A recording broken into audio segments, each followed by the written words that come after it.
গোলাম আহমদ কাদিয়ানির অনুসারী যারা, তাদেরকে আপনি জিজ্ঞাসা করবেন, ওই তুই কি কোরআন মানস? তবে হ মানি। দুঃখটা বুঝেন, কোরআন বিশ্বাস করেন? যে হ্যাঁ বিশ্বাস করি। তাহলে মা কানা মুহাম্মাদুন আবা আহাদিম মির রিজালিকুম ওয়ালাকিন রাসূলুল্লাহ ওয়া খাতামান নবিয়্যিন, এই আয়াত বিশ্বাস করে? যে হ্যাঁ বিশ্বাস করি। তখন বললেন তো খাতামুন নবিয়্যিন কি? তখন তারা এটার মন গড়া ব্যাখ্যা করে। মন গড়া ব্যাখ্যা কি করে এটা পরে বুঝাবো। আগে আপনারা একটা প্রশ্নের উত্তর আমাকে দেন। কোরআন নাজিল হয়েছে কার উপর? জোরে বলেন, কোরআন নাজিল হয়েছে কার উপর? এবার বলেন, যে রাসূল সাল্লাল্লাহু আলাইহি ওয়াসাল্লামের উপর কোরআন নাজিল হয়েছে, দুনিয়াতে সবচেয়ে বেশি কোরআন বুঝেছেন কে? রাসূল সাল্লাল্লাহু আলাইহি ওয়াসাল্লাম। আল্লাহ রাসূলুল্লাহ সাল্লামকে দায়িত্ব দিয়েছেন ইউআল্লিমুহুমুল কিতাবা ওয়াল হিকমা। আল্লাহ রাসূলুল্লাহ সাল্লামকে দায়িত্ব দিয়েছেন লিতুবাইয়িনা লিন-নাসি মা নুযিলা ইলাইহিম। ও আমার হাবিব, আমি আপনার প্রতি কোরআন নাজিল করেছি। কেন নাজিল করেছি? লিতুবাইয়িনা লিন-নাসি মা নুযিলা ইলাইহিম, মানুষদের প্রতি যা অবতীর্ণ করেছি তা সুস্পষ্ট করে দিবেন, ব্যাখ্যা করে দিবেন, বিশ্লেষণ করে দিবেন। দেখেন, আল্লাহ কোরআন নাজিল করেছেন নবী করিম সাল্লাল্লাহু আলাইহি ওয়াসাল্লামের উপর, আর আল্লাহ কোরআন নবী করিম সাল্লাল্লাহু আলাইহি ওয়াসাল্লামের উপর নাজিল করে এটার ব্যাখ্যা বিশ্লেষণের দায়িত্ব দিয়েছেন আল্লাহ রাসূলের উপর।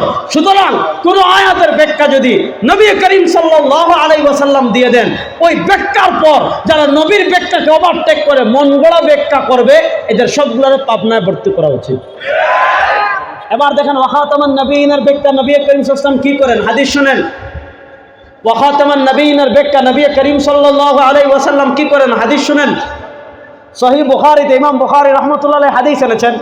নবী করিম সাল্লাল্লাহু আলাইহি ওয়াসাল্লাম বলেন, ইন্না মাসালি ওয়া মাসালাল আমবিয়া মিন ক্বাবলি কামাসালি রাজুলিন বানা বাইতাহু ফাআহসানাহু ওয়া আজমালাহু ইল্লা মাওদিআ লাবিনা ফাজাআ আন-নাস ইয়াতুফুন ওয়া ইয়া'জাবুন ওয়া ইয়াকুলুন হাল্লা উদিআত হাযিহিল লাবিনা।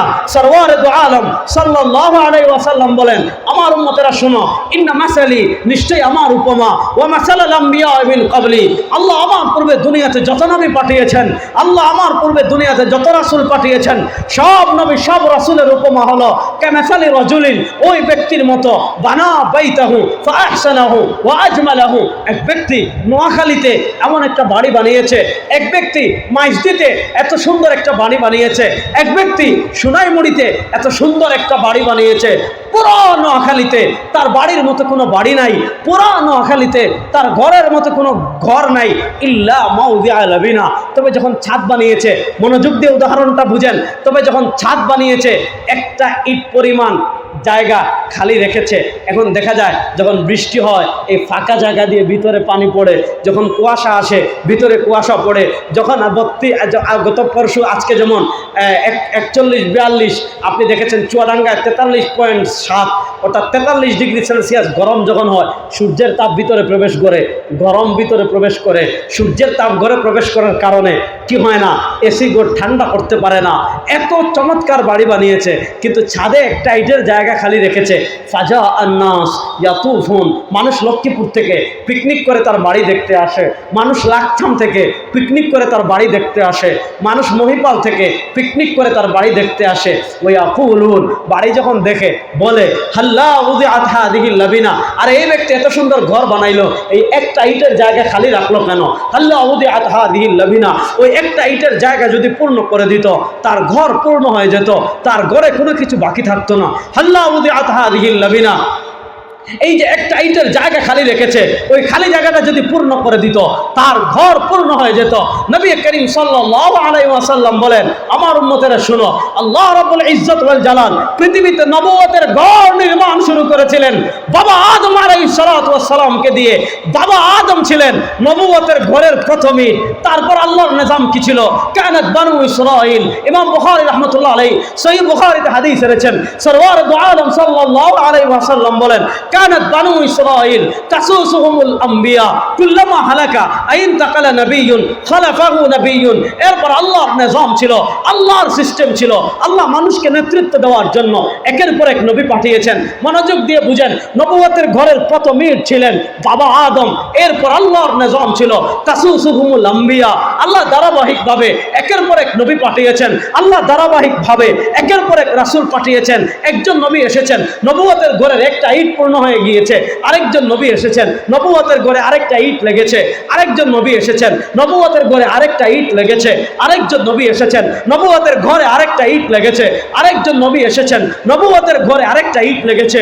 ওই ব্যক্তির ঘরে যেমন ছাদে একটা ইটের জায়গা খালি ছিল, সরওয়ারে দু আলম সাল্লাল্লাহু আলাইহি ওয়াসাল্লাম বলেন, হযরত ঈসা আলাইহিস সালাম দুনিয়াতে আসার পর নবুয়তের ঘরের মাত্র একটা ইট খালি জায়গা ছিল।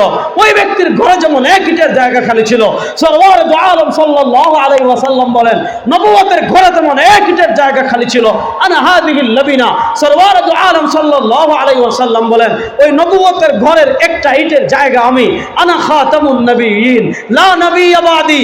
ওই ব্যক্তির ছাদে একটা ইট লাগালে যেমন আর ইট লাগানোর জায়গা নাই, আল্লাহ আমার মাধ্যমে নবুয়তের ঘর পূর্ণ করে দিয়েছেন।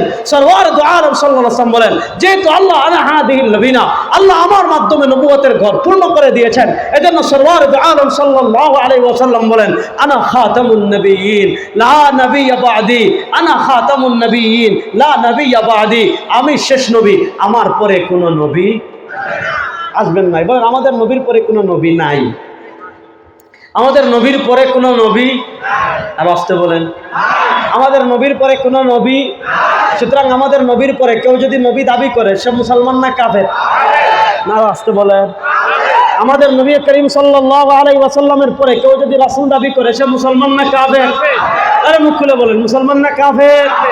আমাদের নবী করিম সাল্লাল্লাহু আলাইহি ওয়াসাল্লামের পরে কেউ যদি আমাদের নবীকে বাদ দিয়ে অন্য কারো নবুয়ত স্বীকার করে, আমাদের সরওয়ারে দু আলম সাল্লাল্লাহু আলাইহি ওয়াসাল্লামকে বাদ দিয়ে অন্য কারো রিসালাত স্বীকার করে, ও নোয়াখালীর মুসলমান, আমি আপনাদের কাছে জানতে চাই সে মুসলমান না কাফের? হাদিস আরেকটা শুনুন, তাহলে সহজ করে বুঝবেন। নবী করিম সাল্লাল্লাহু আলাইহি ওয়াসাল্লাম সম্ভবত তাবুক যুদ্ধে যাচ্ছেন।